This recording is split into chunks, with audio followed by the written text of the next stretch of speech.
Hello, this is J.N.S, and I just want to briefly talk about the Andre 3000 Flute album because I really think that this has a lot of deeper like implications conceptually for like him as a man. And so I first want to say I listened to it today. It was given, like the J Utah vibes. I don't know if you guys are familiar with J Utah's music, but it was kind of given some of that.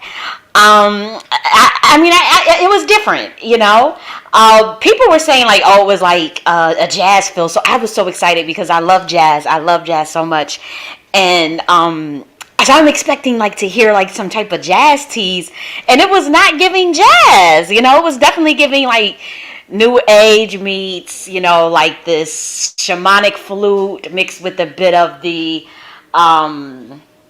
like this Native American, but also like the East Indian type flute. If you ask me, it was giving them type of teas, definitely like a new age vibe. But overall, I thought it was cool. I want to say first and foremost, like I'm so excited for Andre 3000 because for one, this has been his first release in like 17 years of a whole album. That's almost 20 years. But more importantly, that evolution of him, that we get to see that in real time over the course of 30 years. So I think conceptually, if anything, just being able to follow a 30-year journey of Andre as a musical genius, as a black man, from rap, until like the Love Below, with the album they did. That was separate, a dual album, but it was, Outkast and, Big Boy and Andre, and then the Idlewild movement, the Idlewild thing, and then, he did some features and whatnot, but he took a hiatus, and then now he comes out with this flute playing. And so I really want to talk about what that means for Black Americans and even for the Black American man. Because, to be honest, I'm really excited of the direction that he went. Because, people wanted to hear rap. People are expecting him to rap.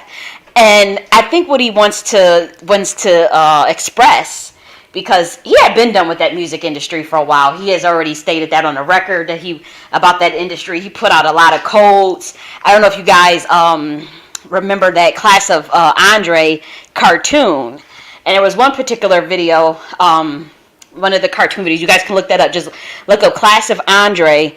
Matter of fact, let me get the name of the video because I actually pulled it up because somebody had put this up a while ago, and I remember watching it. But it's called Class of 3000, and then type in All We Want Is Your Soul music video. And so in that video, he shows like, they're making these artists sell these, sign these crazy ass contracts, and they don't have any control. And in exchange for fame and fortune, you sign a contract, and they'll give you that fame and fortune, but all we want is your soul. And then it shows like these reptilian, like interdimensional beings, like slithering in the cartoon. And then you see like the this kid, he's rapping, he's getting pampered up with the glitz and glam, with the cameras, like cameras action, and pretty much like they show like him like as a puppet, just controlled, no creative control, no control of your personal autonomy.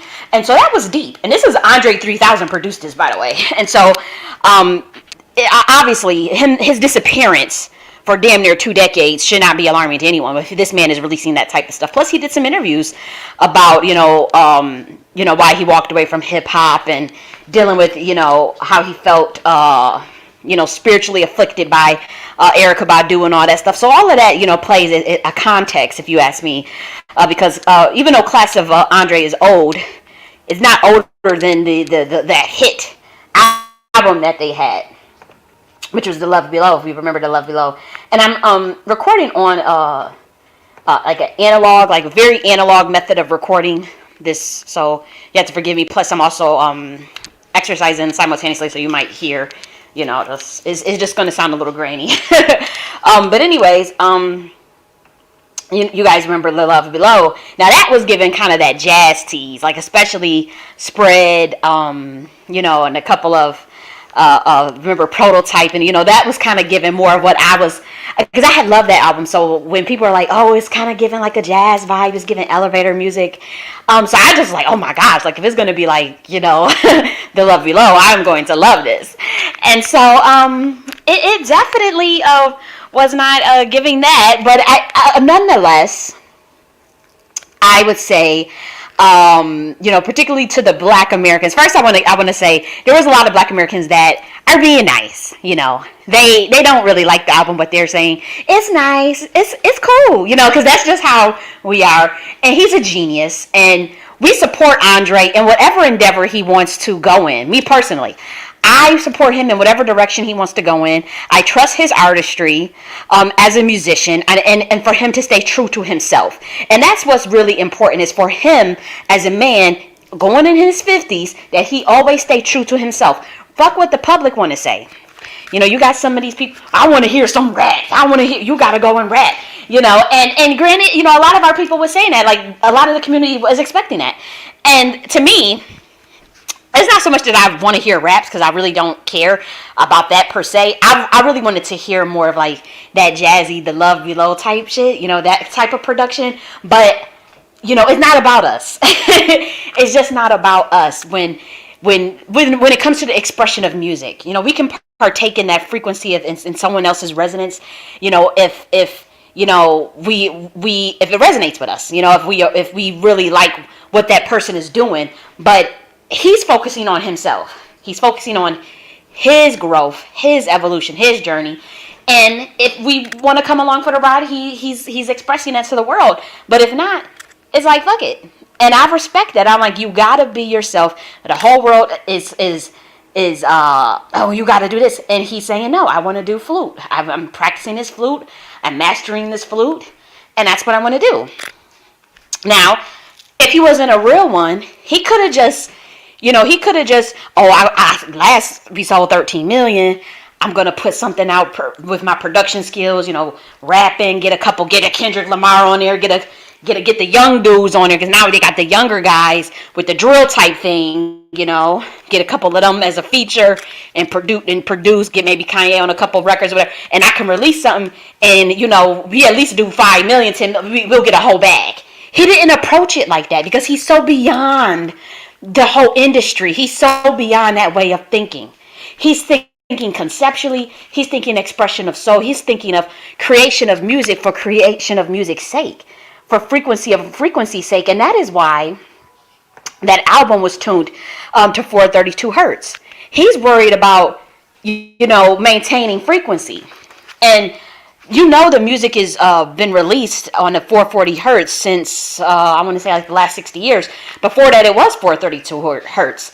And 440 hertz, or whatever it's at, from what I understand, it disrupts, maybe, perhaps, and I'm not explaining this right, but it's supposed to be like more disruptive to like the brain waves, in terms of probably taking in that frequency, versus the 432 hertz in terms of calibration, equilibrium, because I think it's there's like this science. I wish I could show. I have some of the screenshots somewhere, but you have like 417 hertz, then 741 hertz, and then there's it's something with these frequencies that when you put them in the circle, they all pretty much connect to one another. Particularly like 963 to 528 is in 852, and it's like some type of like geometrical symbol that you're supposed to make or something like that.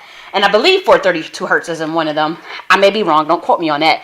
But anyways, from what another black man had told me, was that, this was years ago, was that 432 hertz is more calibrated through equilibrium, as far as like brain entrainment and brain waves, and then 440 was more difficult or something like that for humans, and so I take that into account with him in terms of making sure that this was on 432, and I do want to say again, I just find it very, very, very beautiful for our community to see this happen in the face of what is being released as quote unquote music right now in 2023. We just got this booty hole's pink, booty hole is brown shit with the sexy reds. Then you get the Kodak Blacks. I don't want no black B. I'm already black and all this nonsense. And it's a lot of fuckery on the radio. That's all they promoting. That's all they pushing. That's all they pushing is things to lower you beyond the root, the lower than the root chakra, lower than the base. And so what I like that because he's a trendsetter. Andre 3000 has always been a trendsetter.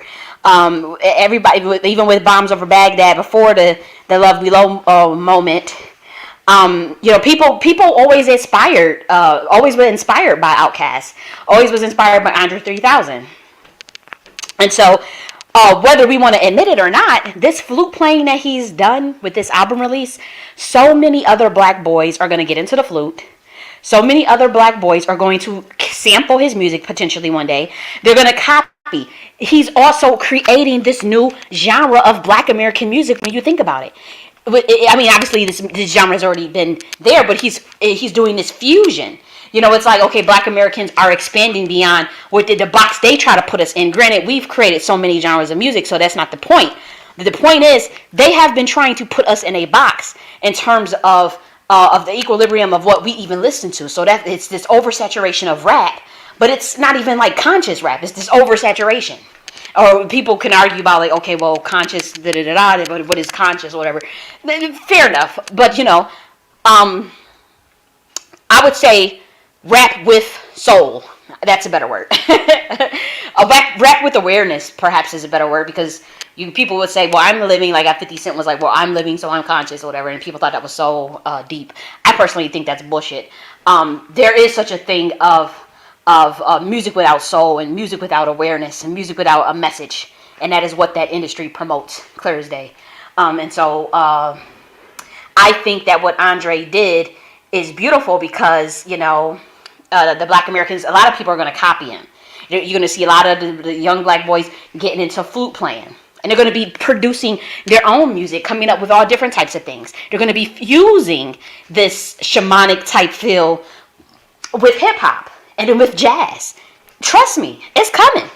And so that's why I think that conceptually, this was so beautiful of Andre 3000. And then the youth are going to go back and say, well, y'all are talking about Andre 3000 because some of these 15, 16-year-olds, they probably don't know. They don't know the impact, So it's like they're probably going to go back, listen to, because that's what those youth do. They find it very.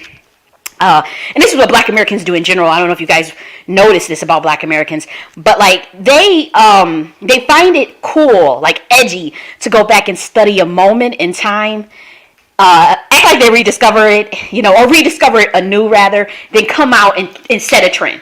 And I don't know if you guys remember, but in 2010, I would say 2008, 2010, there were so many black Americans, and I'm from, Buffalo, and so I can only say for Buffalo, but I can tell that this had reached other cities, particularly in New York. In 2010, it was like so edgy for the black Americans to dress like they were in the motherfucking 80s. Like we were literally dressing like the 80s in 2010, and we were youth. I was in high school still. And, we were like 16, 17 years old, and we thought that was the shit. Like, going back, studying the 80s moment, studying the 80s, and going and buying vintage 80 clothing and wearing that shit to high school. And we just thought we was the shit. And if you notice, that's what happened with Tut language. Young college girls and boys went and studied something from literally 40 years ago with Lori McWellin's Tut language book.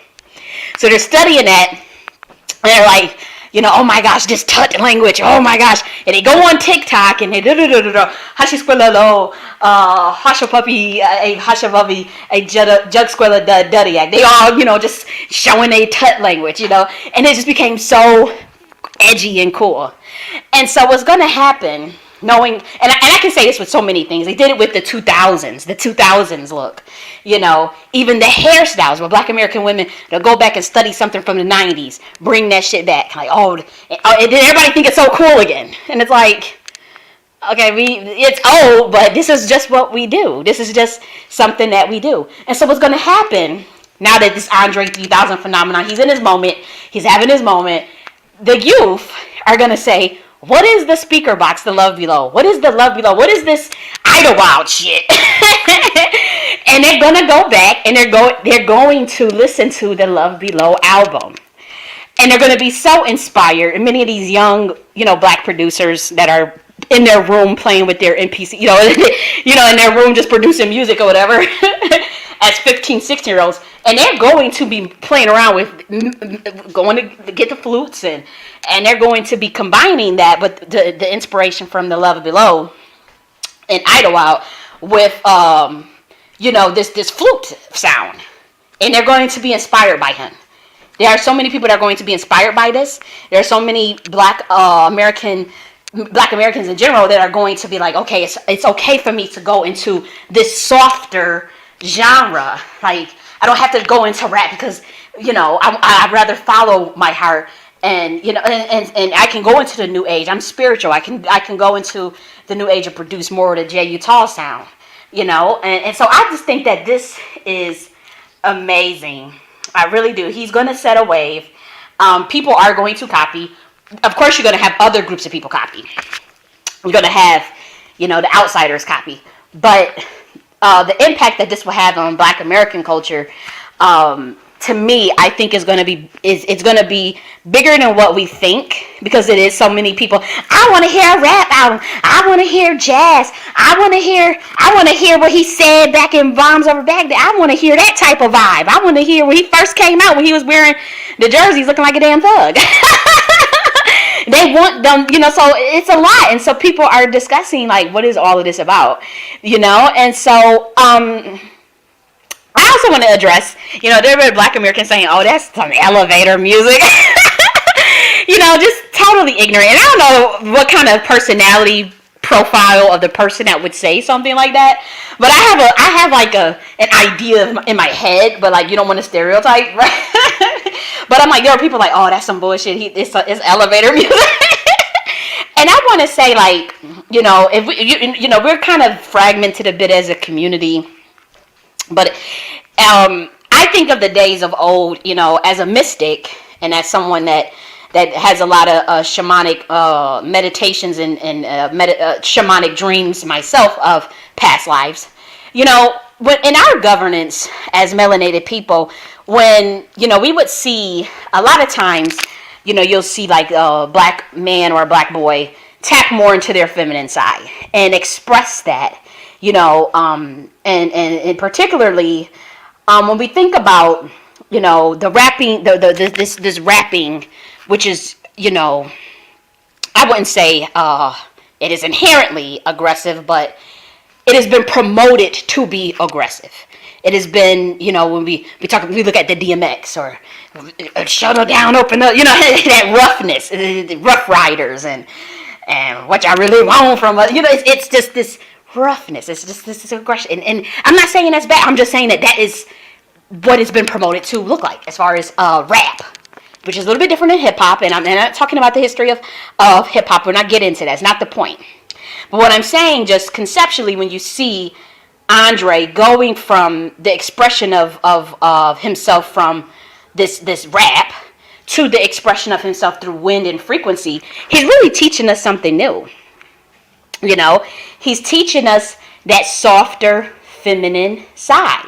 Now, do I think he's feminine? No, I think he's obviously a man. I obviously respect him as a man. I think he's very masculine. What I'm saying is he's tapping into that balance between the divine masculine and divine feminine, which, to be honest, we have a problem with in our community. And I'll just be very frank and say that. And so, in the days of old, when because to be honest, in melanated culture, show signs of masculinity correlating with aggression, like the expression of like a Ogun energy, that's very much acceptable in our culture, even sexually. That's something that is biological hardwiring of all men, by the way. This idea of showing the brute force, showing the brute strength, and so that is something that we have, like, there's whole schools, like, of where you go for manhood training, where you will be trained to be aggressive as a warrior. You find that in melanated culture. You find that in all cultures. Even if you think of the Spartans, how they took the 8-year-old boys and and there you go, you go and learn how to do all this aggressive shit. So it's a thing. It really is a thing. So when you see a man or a boy go into something soft, flute playing. I'm gonna go grab my flute. That is obviously someone tapping into more of the divine feminine. And so that is what Andre is doing. And I think that is really, really, really, really dope. Because, again, it's setting that example that it's okay to do things that align more with your soul, that align more with the expression of self, being your authentic self. And so he's showing that. And so I really, really think, if anything else, I really like that. And but what I also wanted to say is when we would see, because when this would happen, in the days of old, you would see the other black boys start to shame the black boys that get into that type of stuff. The shame. You need to get back to rapping. You need to do that. That ain't that's elevator music. You need to. When that would happen, what you would see, because the governance was matriarchal, by the way, and so what you would see is the queen mothers, particularly at the highest level, and not every black woman was a queen mother. This was like the highest level of the governance. The queen mothers would come out to protect those type of boys, their right to engage in that type of expression. So they would be scolded, like the black men or the black boys that would shame Andre 3000. Oh, you doing this? You you playing elevator music? You need to get. They would be scorned by the queen mothers severely for doing that. Like we would make sure that Andre 3000 is always incentivized to express himself. Like he would be incentivized continuously to continue on his path. And that would be by encouragement. That would be by, you're doing a great job. Keep doing it. We love this. We love you. That type of thing. And then they would be incentivized so much by the queen mothership or by the queen mothers that they would obviously feel more confident to keep going. Not only that, they would have that confidence with themselves to keep going against the odds and doing their own thing because they have support from the head honchos. And so, I personally want to scorn any of, the black people that want to come at Andre 3000 and tell him, you need to stop doing that. You need to get back in there and start rapping. Shame on you. Shame on you to do that. To try to discourage or put someone's creativity in a box for your own selfish, whatever, and even if it's not selfish, but whatever ideas of masculinity you think you have, or whatever ways in which you think he should be performing his masculinity, don't bring that over into our community. Andre 3000 has a right to express himself in any totality that he sees fit. I think what he's doing is beautiful. I always thought that Andre 3000 was so dope. So dope. And so I really want to say that, like, black community, you niggas that's talking about, I want to hear some rap. You need to expand your motherfucking palette. Okay? And I hear you. It's given, it wasn't really, I don't know. I thought it was okay. I liked it.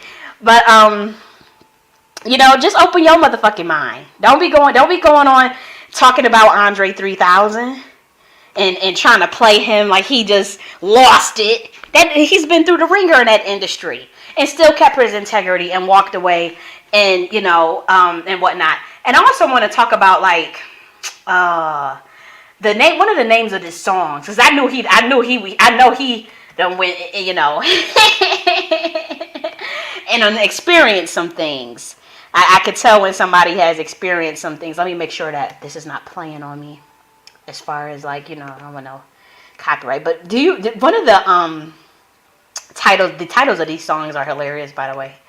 Hold on a second. Let me just make sure that I had order from Instacart and they got some replacements in here, and I want to make sure that I do them replacements right. Oh, shoot. Okay, that's what that was. Okay. And so here we go. I want to talk to you guys about like the some of the titles of the album. Where did I do with it? Okay, here we go. Did you guys see where it says that night in Hawaii when I turned into a panther and started making these low register purring? That is obviously him getting in tune with the divine feminine. Cats vibrate at a certain, they little purr, but that y'all think he playing. Y'all think it's just a nice little creative title of a song. He's just expressing and being eccentric. I bet you that motherfucker really turned into a panther. I bet you. He ain't telling y'all, but that's why he up here playing his flute in a certain frequency, connecting with this higher order ascension that he's on. He's probably at, 70, 80, 90. Probably, it could be possibly beyond that, But when he talking about that night I turned into a panther in Hawaii, Hawaii is very spiritual. He probably wasn't one of them Pele caves or where them Lemurians then went to go hide and shit, and probably really did. Y'all think he just smoked some ganja and imagined and hallucinated turning into a panther? Nah. I mean, I know, and I know it's a lot. I know it's up there. I know it's like, come on, Kylie, like, really? Come on, Kylie, like, and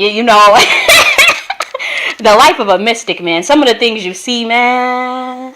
If you seen what I seen and know what I know, your ass wouldn't be shocked, boy. You wouldn't be shocked. But I just was amused by that, because when I had saw that title, I just bust out laughing. I said, that motherfucker really did probably turn into a panther. Like, in real shit. Like, and, he probably got some training in some of these esoteric mystery schools and probably knows some shit, too. And so I just thought that was fascinating, too. So I wanted to talk about that. But, yeah, this is something new. And also the creation of music through Heka, through your words, versus through the windpipe of an instrument. This is really important shit that he's communicating to us. This windpipe, this flute, connecting with the throat chakra of expressing yourself, moving from this idea of the English language to express words through rap, and speaking it is not a bad thing, but it is an octave lower than where we were as melanated beings originally, or as beings, period. Using through as far as resonance and just communicating through air, the mental plane, telepathy. Okay, and so that's another thing that I think esoterically that he's getting in your head subliminally through subliminal programming. Because many of you are gonna go look up the history of flutes and what the fuck did the flute come from, and you're gonna learn some shit subconsciously. He's probably a master teacher, but he conceptually what I'm getting is, I'm playing his flute with the windpipe, the wind spirit. Removing this is what the true form of Heka was. This is the true definition of Heka, by the way. And so it's not from the voice box necessarily. It's from the air, the wind. But the air is also connected to the mental plane. Traditionally, air is also connected to the resonance of frequency, which is music, which is an octave of Lucifer, in a sense. But the original Lucifer, not the stuff that you guys are all think on in that industry. Nothing, not even remotely close to that. And so. He's connecting to that air space of resonance through the spirit, and Heka is a octave lower than the governing force of resonance itself, and that is your air, spirit, wind element. And so he's communicating that to us. Now he's communicating it to us at a 432 frequency. The 432 frequency is healing, though. It's calming. It's meditation. So let's also look up what that is. Let's just look up 432 hertz frequency. Yeah. I'm going off. Oh, mental clarity. Okay, so mental clarity. Yeah. So this is to promote calming and reduce mental fog and increase concentration. So I want to also know I just want to look, because I'm doing this on a fly, obviously, but let me see. Flute. Okay, so let's do this. Let's look up the flute. Okay, so it relaxes the nervous system and stress muscles. It has the power to reduce the negative effects of anxiety, stress, and depression as it soothes the nerves. It slows down the heart rate, takes you to a state of deeper than sleep stage, and soothes the stress muscles. So flute music has always been used for meditation. We know that. Okay? If you guys, especially you niggas, I don't want to hear some rap. If you guys know, Andre 3000 has admitted to dealing with an anxiety disorder, to dealing with stressing disorder, as well as depression. So he expressing himself with us, sharing his journey through that those disorders. I know what it's like to have anxiety disorder. I know what it's like to have anxiety. I know what it's like to be depressed. Pretty much most humans, in this fucking day and age, you guys know what it's like to have the moments of depression. Things are not as they once were when you go outside. People sitting in fucking desk all day working 9 to 5s and shit, And so there's a lot of people that deals with depression. And so he's elevating the frequency of this entire planet with this album, believe it or not. He's a mega star. He has a mega influence still. He's a respected legend. And so he's showing this flute, and it's reducing other people's stress now. Not only did he help himself, but now he's helping others through the flute playing. Because we just read it. Flute reduces stress. Flute helps with depression and anxiety. Flute soothes the brain at 432 hertz. We just looked up what 432 hertz do. And so, yeah, it strengthens your breath, your Heka. But the Heka is not necessarily through the speaking of the English language, and that's what he's getting out. It's not just because you say some words. It's simply through that mental plane, the mental focus, which is what the 432 hertz also focuses on, the mental plane, and that's where he's getting more into that intergalactic mentalism. Okay, so us mystics, we're getting this same fucking download. I think it's excellent, by the way. But he's trying to express to you guys on a subliminal, because most of you guys are not going to look all that up. But for the most part, on a subliminal level, you're going to realize, okay, breath, wind, pipe, 432 hertz, calming, flute, shaman, new age shit, relaxing, meditation, elevator music, going up. You guys keep saying elevator music. What does the elevator does? It goes up and down. Elevators are very important from a spiritual sense, and then even and how you move in descension from frequency to frequency. You could shift. If you could picture yourself. You can do this mentally. You can have a visualization of moving yourself from frequency through elevators. I'm not saying that you have to do it. I'm just saying that's one way to do it. And so this is all subliminal stuff that he's putting out there. This man is a genius. And so, he's trying to get you guys to realize mental plane, air, that's your resonance. Go to that plane. Go to the step beyond the Heka of speaking the words and go into the windpipe. Go into the air, go into the spirit. Going to the mental plane. And that is deep. That is very, very deep. And so conceptually, again, as a black man, seeing him go from the 30 years evolution in that wicked-ass industry, being put through the ringer and having to stand 10 toes down on your soul and how you're going to express yourself, and, taking a hiatus and then going against the norm of what is considered hip hop and rap and doing your own thing in the face of the public scrutiny. You have to build up a high level of confidence to be able to do that, because his whole fan base, I don't know, and they still love him, and they still gonna love him, and black Americans are still gonna love him, and black Americans, again, and I really want to watch some reactions of some of the young the younger people's reaction to this album, or even black men's reaction to this album, because I know the energy that I get, I can tap into the collective consciousness of groups of people, all people, but particularly I'm just talking about the black Americans for now, and so I'm getting this energy of like a quizzical, puzzled look from some of our people, like a quizzical. And so if I was to assess the collective spirit of all 40 million of us, right, it's like this quizzical, like I'm thinking, trying to get a feel for it. What is this? It's all right. It's different than what you did. It's different from the past, but that's where you at. We gotta rise with what we gotta think about this. And then, on the underbelly part of it, I hear people saying, "Oh no," it's like elevator music. I want to hear some rap. You got that element of it, but collectively, I would say overall, from the energy that I feel is like, okay, this is different. It's giving shaman teas. And yeah, especially, you Black Americans, a lot of you running around here talking about something, you're Black indigenous and you're Indian, which is true. So it's like, you should definitely be feeling this. You should definitely have understanding of this and be able to relate to it, whether you're a boy or girl. You should totally be able to relate to this. It's like so dope. For those of you that understand, who you are. And so, I just, I'm excited for him.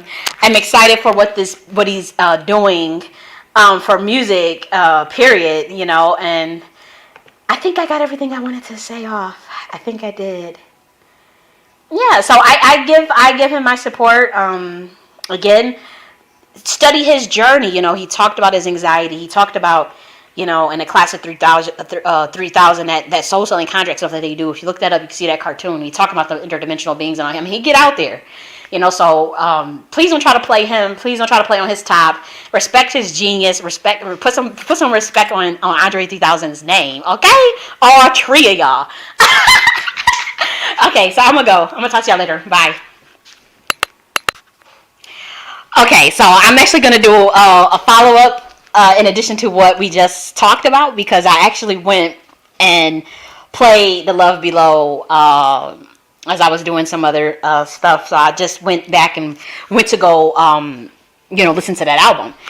And it's speaking to me on a deeper level. We're going to get a little mystic here. We're going to get more metaphysical, So I hope you guys stay for the metaphysical talk. It's going to get very, very esoteric. So I do want to say, listening to The Love Below and bringing back those emotions anew. I was about, they say this album came out in 2003. I thought it came out in 2006, but I was in 2003. I was literally like 9 years old, like real shit. And so I remember really getting heavily into this album in 2006, though, and I was in 8th grade, and in 9th grade in 2007, and so. This album, I was so drawn to this album. I actually, still to this day, have not listened to the Speaker Box album. That's not a dig at Big Boy. I just gravitated towards Andre. But when you listen to, because I want to get into the spirit surrounding Andre. Andre 3000, this beautiful man. He has this, when you listen to some of his composition, like particularly, the album starts off with the Love Below, and you got Love Hater, right? This is jazz feel. And then we get into God, the interlude. Now, if you notice, see, he knows some shit. And you notice when he talks about, when it first starts off, he says, hey, God, damn, you're a girl. You think? So he was always in tune with the divine feminine. He was always in tune, and he knew that. And he says, at the end, he says, "Amen," and he says, I take that back, all lady, aim lady, because he realized God is a girl. So he was way ahead of his motherfucking time. I still ain't caught up to where he at. That's how I know this motherfucker is deep. I already know he's deep, and this was 20 years ago. Then you listen to the song "Vibrate." Vibrate higher. He was always on that. You listen to Happy Valentine's Day. Every day is the 14th. Every day is that day of love frequency. He was always a high vibrating creature.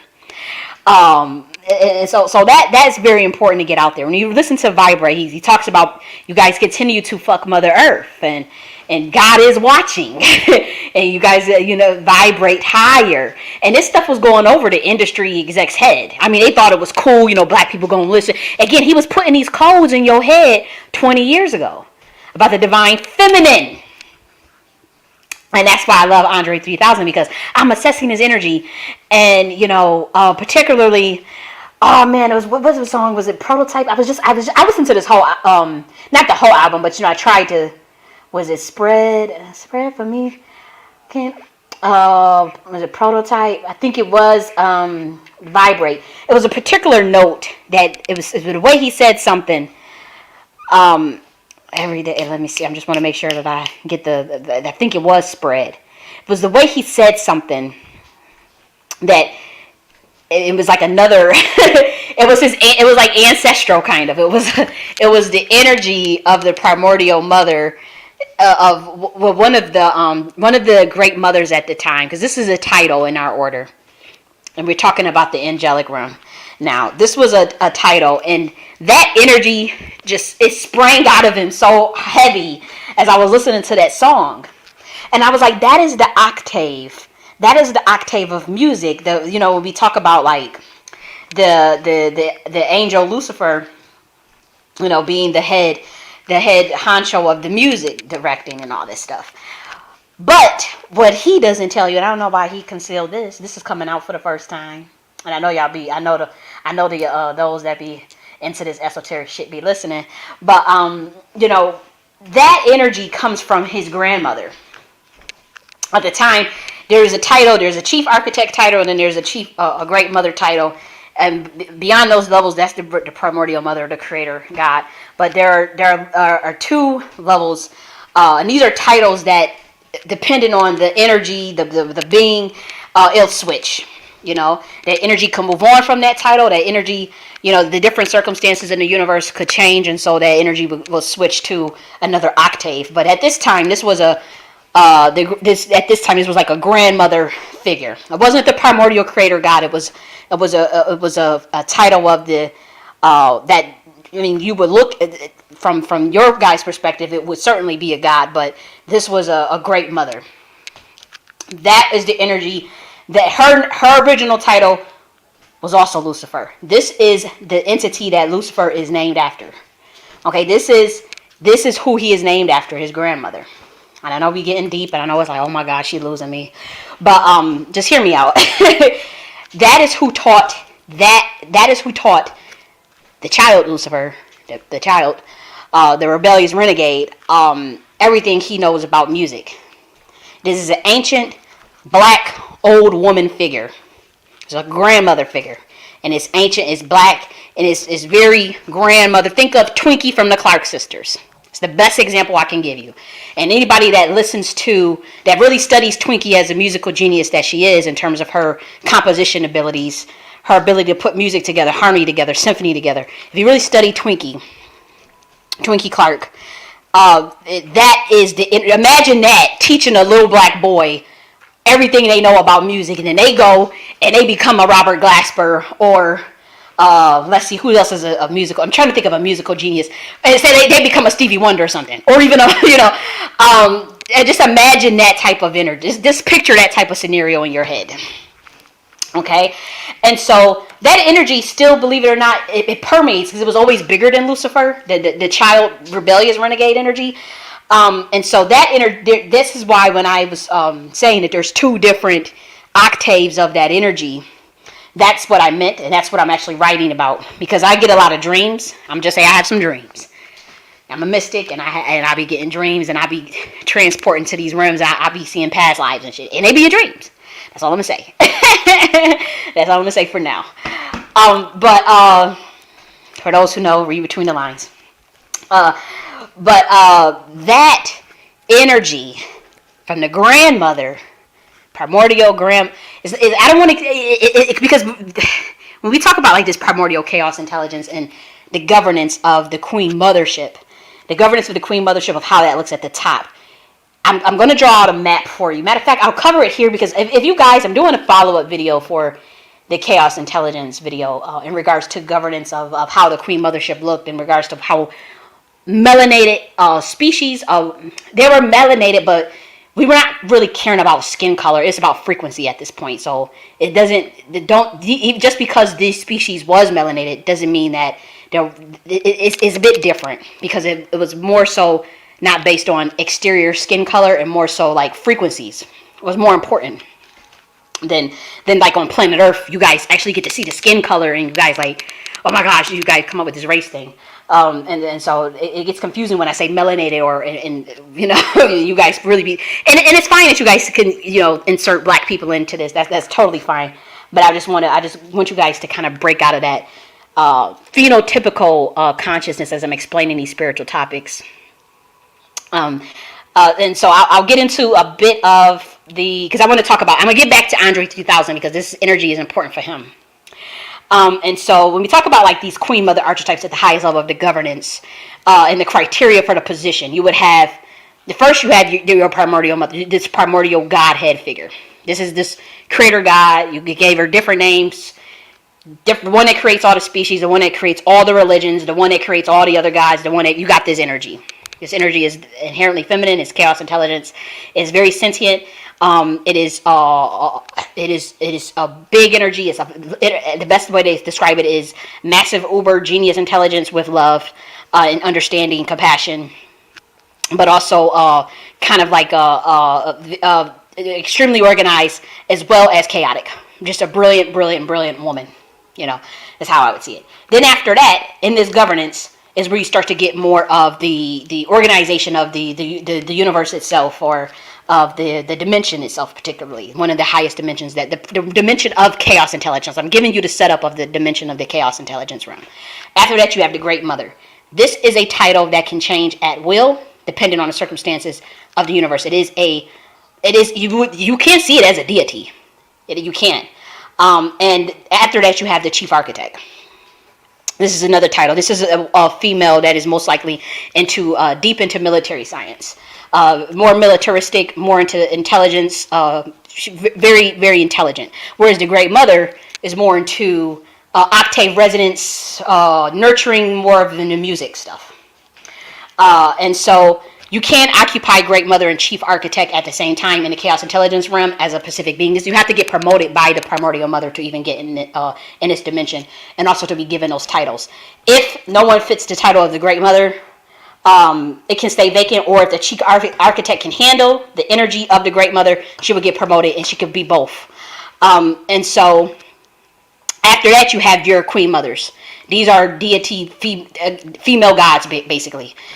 So like say the Chief Architect right now is Kali Ma. Then you have so a Queen Mother at this level, that would be like your Azili Nantor. That would be like your Oya. That would be like your Durga and whatnot. So that's the Queen Mothers. And you have the Council of 99. Those are all consisting of females. These are all divine feminine archetype dimensions. You can see it as deities. For humans, it's like, okay, if you see it as deities, that's fine. But these are more of realms and dimensions. They're archetypes of, again, from this level, you could say all is mental, but it's a bit deeper than just the all is mental type thing. It's a little bit deeper than that. All is mental. It's that's true, but this is the level above that. This is chaos intelligence, okay? So if you're going into more the mental plane, it's a level above that. Then after that, you have your subcommittee. Males do sit on this committee, particularly Tahuti, and there's some others. I'm concealing this information for obvious purposes. Then you have the Order of Kali. Then you have the Order of Tahuti. Then you have the Dragon Riders. This is where you get the Yeshua, the bloodline of the Jews. And the Dragon Riders consist of your high-level mystics, oracle symbols. These would be considered like angels, but they still have titles and a role. And then in the Order of Kali and Order of Tahuti, these weren't the original names. I'm concealing that, but these were also beings that was in that order. You can be in so you could be in the council of the 99. You could be in the subcommittees simultaneously while being in the Order of Kali and the Order of Tahuti. As well as the Dragon Riders. The Dragon Riders are the young souls, the young angels, the young deities, are those preparing for higher positions. This is where Yeshua came from, as well as that whole bloodline on planet Earth. That would be the bloodline of King David and King Solomon, and whatnot. Then after that, you have your adjutants of like a, how do you say this, a galactic intelligence agency that pretty much governs the universe. They do all different types of reports and shit. And then you have the adjutants of military branches. This is actually the warfare level, the level that fights. Then after that, we have some egregores of repository intelligences that can be consisting of various entities of love, various different types of egregores of conceptions, of thought. This is really where you get into the mental plane. And then you have, we have some education systems, apparatuses. These look like learning hubs, Tao learning hubs that these are, again, dimensions. I'll draw out a map eventually of this shit. And then you have the women and the children and like these angels. Then you have after all this level, that's when you get into the women, children, and men. Now these were all considered interdimensional species. This would be what you guys would consider angels. This is where this is the level that they are at after all that I just gave you. Primordial Mother, Great Mother, Chief Architect, the Cream Mothers, the Council of 99, the Subcommittee. This is where all this is at. Okay, all after that, after the military, after the GIA, after the Order of Kali, the Order of the Dragon Riders, that's where you get the angels. These are looked at as babies. Now, they are very advanced compared to you humans. Very, very, very advanced. Like the angel that's 5 to 10 years old on planet Earth would be looked at as a god still. And this is where Lucifer was at. Okay? Like a baby to us. As far as like, and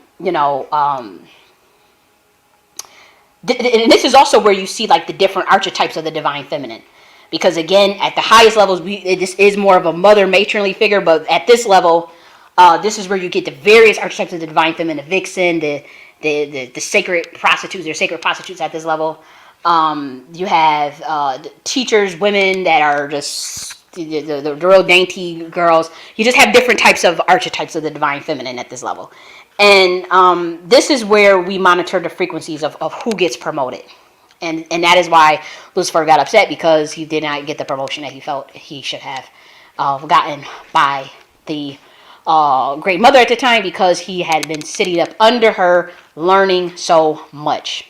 And he wasn't the only one to do it. A lot of times there are some angels that just do not give a shit about promotion or becoming like going through different orders or whatever. So they just stay where they at. They like to sing. They the choir director. They just do the singing. They again, this is where you get into like the actual angel kingdom, like principalities, thrones, all of that.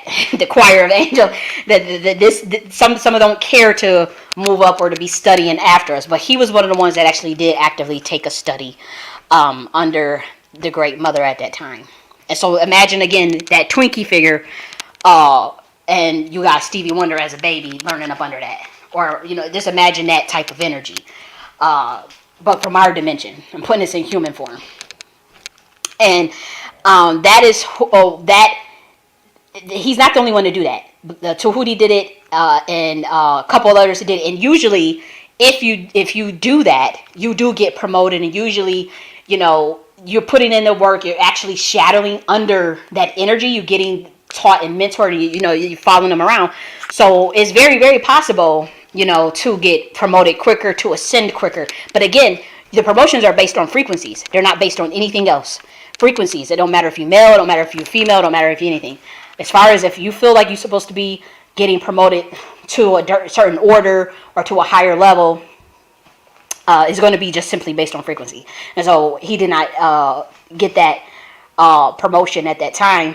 And that's when stormed out and all this stuff with it. But at the time, these angels who are looked at from our level as babies, they were, again, we were teaching them this is where this 33 stuff come from. At ages 5 to 10, this is where you learn how to open up the various Kundalini energies in regards to your pineal gland, in regards to the 33 vertebrae and all this stuff. That is what a kid learns. That's like the angel level.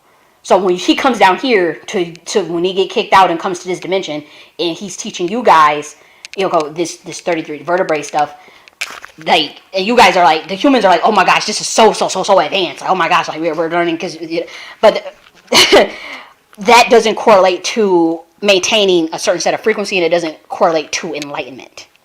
So that's very important. And so that is why in our dimension, we don't get hung up on that degree in particular, because this is something that we teach the 5 to 10-year-old angels.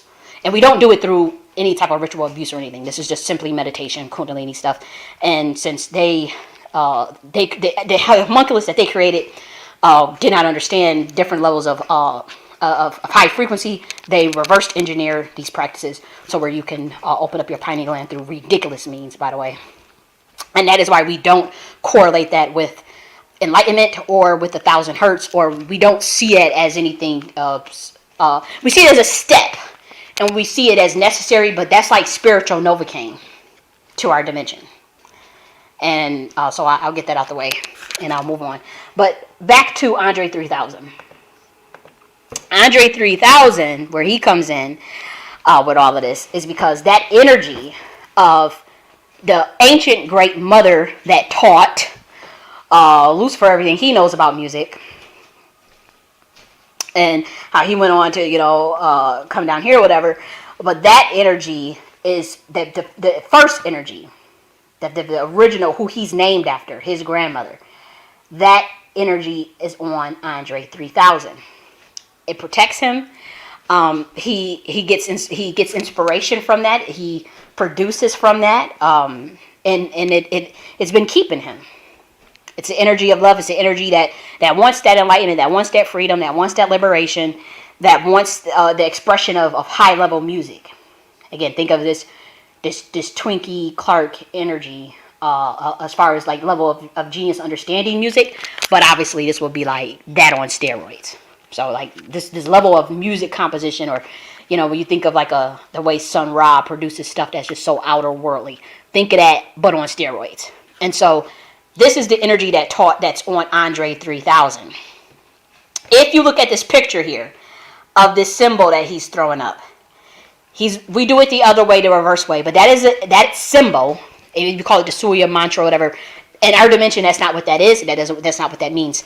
It is a symbol that transcends the Earth dimension, Earth-based consciousness, and it means enlightenment through the primordial mother, the chaos intelligence realm. And so that's what that symbol. That he does it. We do it with the palms out. And so when I saw that, I said, "Oh my gosh," because I said, "Why is he doing a symbol from my order?" But so I guess you guys have something down here where it's something down here where or some type of order or whatever. I guess it uses the symbol, but that had always meant down here from what I know, from what I looked up, it meant the Surya mudra relating to the sun, and that fire energy. And so and I'm thinking maybe perhaps this is the primordial energy of the dragon you guys are tapping into. I have to look more into that because I keep seeing it recently, and I'm like, that's my symbol from my order. Like, what are you guys? What's going on here? And yes, it relates to chaos intelligence, but it's different in the sense of where it's not representative of the sun and fire. It's a component of that, but it's not. That's not the representative of what that symbol means. So when I saw that, I said, oh, it makes sense. This makes sense, because I'm listening to certain things that he say in his music. I was listening to The Love Below, and I said, the way he said that is so reminiscent of that ancient great mother energy. It just comes through in his music, and that's why he vibrates high, and that's why he's talking about vibrate higher, and damn, God, you're a girl, and warning people out fucking Mother Earth over, and how she's tired and God is watching. This is what he was talking about 20 years ago. And so I said, when I'm listening to him, and I'm just getting this energy on him, I'm like, he's clicked in. It is. I'm like, he understands, he knows, and I'm like, he has that energy on him. He really does, and it's such a beautiful thing because it's different than what this deviant or whatever homunculus shit that's going on in that music industry, that they try to mimic that energy. That's so different, That's so different, and it's not the child. It's not the child renegade, Lucifer. I mean, and you know, you can people have that energy. You know, that child renegade. Then we talk about like, you know, you got a Michael Jackson who's an octave literally of the Archangel Michael. He got more of that going, you know. And so I'm trying to think of who has the childlike energy of the childlike renegade energy, so you guys can have like a comparison. I'm trying to think. It's not Nina Simone because she has the higher level one. I'm gonna say her. The artist her has more of the renegade version. It's not a bad thing. Don't think that I'm like coming at her at all.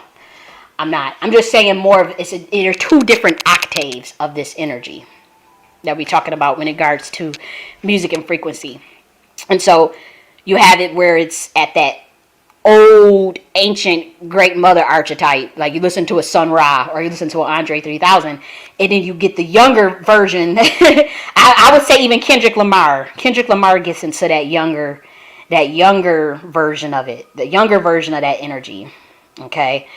And then obviously everywhere in between you got all this other nonsense, you know. But so I just wanted to give you guys a comparison of what I mean in terms of the energy. Obviously, a Twinkie, the Clark sisters would be reminiscent of that high octave, ancient great mother energy.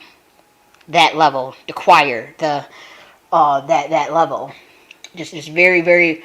So it's different because it's reminiscent. And if you guys really want to know, we talk about the Jesus is Love song by the Clark sisters. And I know it's like, how is she making all these correlations? Like, oh, you breaking up Jesus, we do it.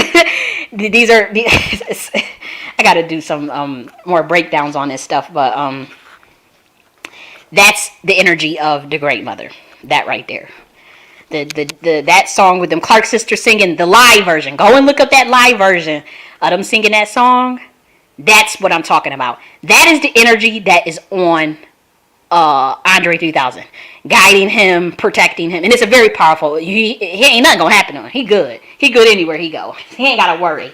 But with as far as his gift and his skills, when we talk about like, you know, the fruits of the spirit, the gifts of the spirit, that is where he's tapped in. And so, what you guys would say God or whatever. And I know this was esoteric, so you would need some background in, you know, maybe not. I hope intuitively that it hits, but if it's not hitting intuitively, you would need some background in some more of the Gnostic teachings, some of the more esoteric texts of some of the in order to draw some of these correlations, even perhaps some of the teachings of the Rig Veda and Upanishads. And I know it's like these are two different religions or whatever, but this dimension, the chaos intelligence dimension created all the religions. We sent all the beings down here that created, they give you guys all the religions. And so I know you guys like to compare and fight still about religions and all this nonsense. What have you. Look, I'm not trying to tell nobody what to believe in. That's the last thing that I would tell you to do is to drop this and believe this, or, you know, because again, this is all interconnected. If you open up your crown chakra, you guys would see like, oh, you're fighting over religions and whatever. But that dimension is what created all of is the bloodline that created all of the world's religions, and we send this bloodline down, and they create their ideal parallel universe. They create the IPU versus via the intergalactic mentalism that allows them to create the reality that they want to see in those particular regions. And that is why you'll see, you know, Hindu looked the way Hindu looked, Christianity looked the way Christianity looked with Yeshua creating his IPU. Then you have Mahavira creating his IPU of Jainism, I want to say. Then you have Guru Nanak, Sikhism. You have these different, these are beings that we send down from our realm that create their IPUs via the intergalactic mentalism, which is what we sent to Hootie to teach you guys about thousands of years ago. And all of this got mixed up, and you guys, humanity at large was being hidden this information. So they're severely behind, and that is why you hear about this planetary shifts and these frequencies of how planet Earth is being forced into a higher frequency There will be silos of consciousness. You will have to choose, like, okay, do you want to go into, you want to stay in the matrix, or do you want to go into a higher dimension? So humans will have to make that choice, and it's an individual choice, okay, at this point. So you do have a choice. You still have free will. It was terminated at some of the higher levels, believe it or not. But for the average human that had no choice, no recollection of what happened, or what was really going on down here, you guys still have, a choice to make in terms of what route do you want to take. You want to choose the vibrations of love, of peace, of happiness, of the God within, or do you want to go create a hell of your own making and go into this matrix shit, into these weird silos and be controlled? That's up to you. And so I do want to follow up with that. I know that's like, okay, whoa. But I had to do the follow-up video because I'm listening to the speaker box, and I'm not speaker box, the love below, and I say, oh my gosh, this energy is so on this baby boy. And you know the archetype that I am. And he's actually probably old enough to be my father. But from my consciousness, my level of consciousness, I see him still as, I respect him as a man. Obviously, I'm just saying that just for those who know who I am, you guys know who I am, and it will be obvious why why I'm saying the things that I'm saying, how I'm calling him baby boy and all that stuff, because of who I am as an archetype. And so, also, I wanted to say, because, there were people saying that he produced this Flute album because he's afraid of failure. And I thought that was an interesting take. I was like, okay, like, that's different, because, of the last album was just so monumental. Maybe he feels like he can't live up to this. I heard it out, but I want to say, from my perspective, I don't think he has anything to prove to anybody. I really don't. I don't think he's such at this level, knowing me, assessing this man for who he is. He doesn't have anything to prove to none of you humans, and so I don't think he's afraid of failure. If anything, I mean, doing something so off kilter, this would be like the quote unquote flop, as people would say, which is not in my eyes, but I'm just saying, And so I think he's so much into the soul, based on what we talked about earlier, with the resonance and the air wind 432 hertz versus the Heka through words, which is a denser form of the expression of Heka. I really think he's at a higher level than that, and I think that he could just care less. I think he just care less. I mean, it's 20 years. What he ain't got shit to prove to nobody. He's a legend. He's a genius. People respect him.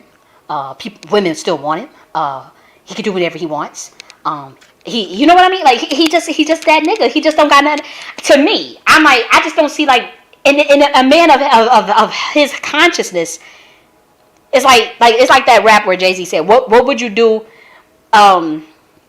What would you do if you knew you couldn't fail? I have no fear of anything. Do everything well." That's the level that he's at. Like, what would you do if you knew you couldn't fail? That's, like with me, I can admit that I am afraid of failure or whatever, and I'm getting more into that level of where I'm not, and so I admire that. And so,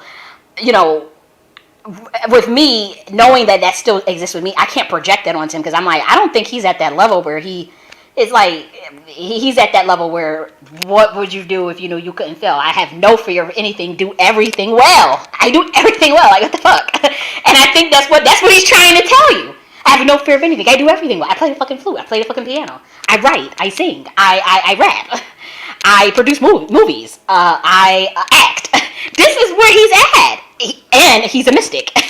He's a part of, I'm telling you, I'm like, ah! When I actually went and listened to Love Below, because you got to figure out, such a young girl when that came out, when I'm looking at it, and when he said, "Oh God, you're a lady," oh my God, I was like, ah! No wonder why I loved him so much as a kid. Because you don't do a series on the divine feminine.